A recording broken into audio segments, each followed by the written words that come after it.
పోతున్నది. ఇది వాస్తవం. కానీ నా ప్రార్థన మీతో ఒకటే, అనేవాళ్ళు అవతల వాళ్ళకు ఒక స్థాయి ఉంటే మనం బాధపడాలి. కానీ ఎన్టీ రామారావు గారు, స్వర్గీయ నందమూరి తారక రామారావు గారు ఎప్పుడో చెప్పారు, అంగుష్టమాత్రులు కుక్కమూతి పిందెలు కాంగ్రెస్ నాయకులు. నిజంగా ఇవాళ ఆ అంగుష్టమాత్రుడు అనే పదానికి అనే మాటకి అర్హుడెవడని ఉన్నాడంటే రేవంత్ రెడ్డికి మించిన వాడు ఎవడు లేడు. కుక్కమూతి పిందెలు అని కాంగ్రెస్ నాయకులను తారక రామారావు గారు అనేది ఖచ్చితంగా వారికి తగిన మాట అది.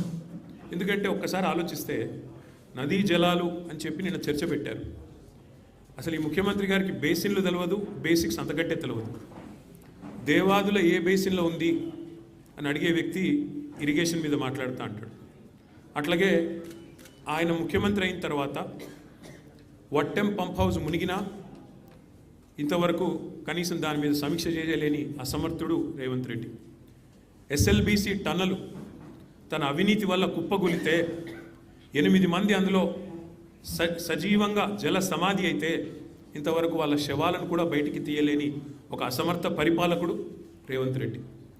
సుంకిశాల రిటైనింగ్ వాళ్ళు పేక మేడలాగా కుప్పకూలితే ఏ సంస్థనైతే నిర్మాణం చేస్తోందో ఆ సంస్థను బ్లాక్ లిస్ట్ చేయాలి అని నీ డిపార్ట్మెంట్ స్వయంగా సిఫారసు చేసినా దాన్ని అమలు చేయలేని అర్భకుడు రేవంత్ రెడ్డి. అట్లాగే ఆయన పరిపాలన గురించి ఒక మాటలో కట్టే కొట్టే తెచ్చే అన్నట్టు చెప్పాలి అంటే ఏమున్నది పరిపాలన గొప్పతనం ఈ 2 ఏళ్లలో?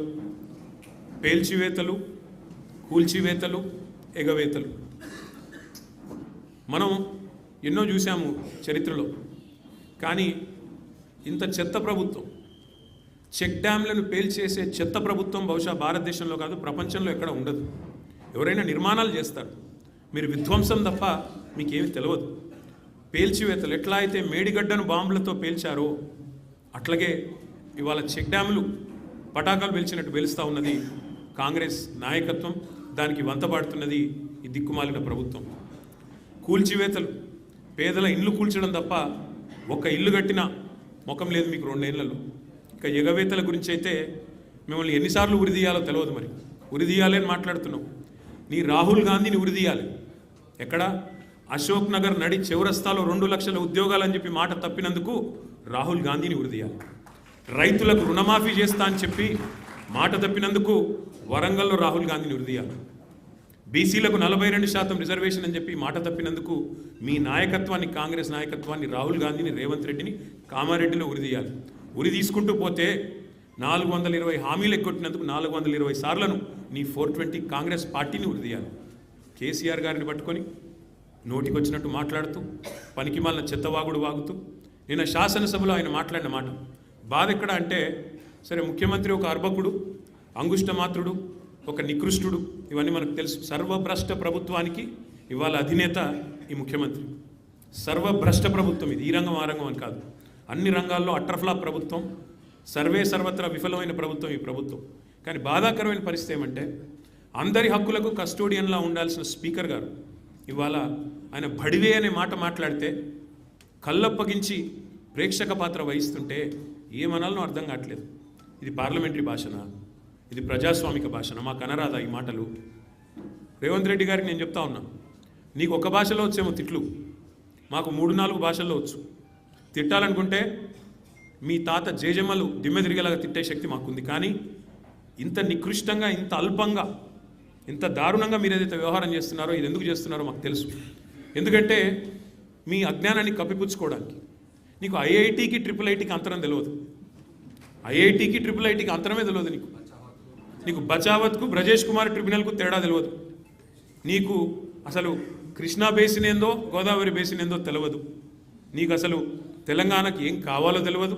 నీకు తెలిసిందల్లా ఒక్కటే, దోచుకోవడం, దాచుకోవడం తప్ప నీకు తెలిసింది ఏమీ లేదు. ఒక అజ్ఞానివి, ఒక ఉష్ట్రపక్షివి. నువ్వు ఏమనుకుంటున్నావు? నిన్న చెప్తున్నాడు ఆయన, తెలంగాణ కోసం అంటే ఈ మహానుభావుడు ప్రాణాలు ఇస్తాడంట. నువ్వు తీసిన ప్రాణాలు చాలు, నువ్వు తీసిన ప్రాణాలు చాలు. ఇప్పటికే 836 మంది రైతులను పొట్టన పెట్టుకున్నాడు రేవంత్ రెడ్డి వచ్చిన తర్వాత. 100 మంది పైచిలకు ఆటో డ్రైవర్లను పొట్ట పెట్టుకున్నాడు. 100 మంది పైచిలకు గురుకులాల్లో పిల్లలను పొట్టన పెట్టుకున్నాడు. 48 మంది నేతన్నలను ఉసురు పోసుకున్నావు. ఇప్పటికే నువ్వు తీసిన ప్రాణాలు చాలు. నువ్వు ఆనాడు తెలంగాణ వాదుల మీదకి, తెలంగాణ బిడ్డల మీదకి తుపాకీ తీసుకొని పోయి తెలంగాణ ఉద్యమాన్ని అవమానించింది ఎవరు మర్చిపోలేదు. ఇవాళ ఏదో పేమెంట్ కోటాలో అదృష్టం బాగుండి అడ్డిమారి గుడ్డి దెబ్బలో ముఖ్యమంత్రి అయినవు రేవంత్ రెడ్డి. నీ వాగుడు, నీ అల్పబుద్ధి ప్రపంచం మొత్తం చూస్తూ ఉంది. ఒకటి మాత్రం వాస్తవం, నీలాంటి వ్యక్తుల వికృతమైన మాటలతో కేసీఆర్ గారి స్థాయిని మీరు తగ్గించలేరు. మీరు ఎవరేమనుకున్నా సరే, నీ కాంగ్రెస్ పార్టీ నాయకత్వం ఏమనుకున్నా సరే నువ్వు తగ్గించలేవు. ఇవాళ నదీ జలాల్లో తెలంగాణకు అన్యాయం జరిగింది దశాబ్దాల కంటే. నిన్న ముఖ్యమంత్రి గారు ఒక మాట చెప్పారు, మాట్లాడుతూ అన్యాపదేశంగా చెప్పినాడు.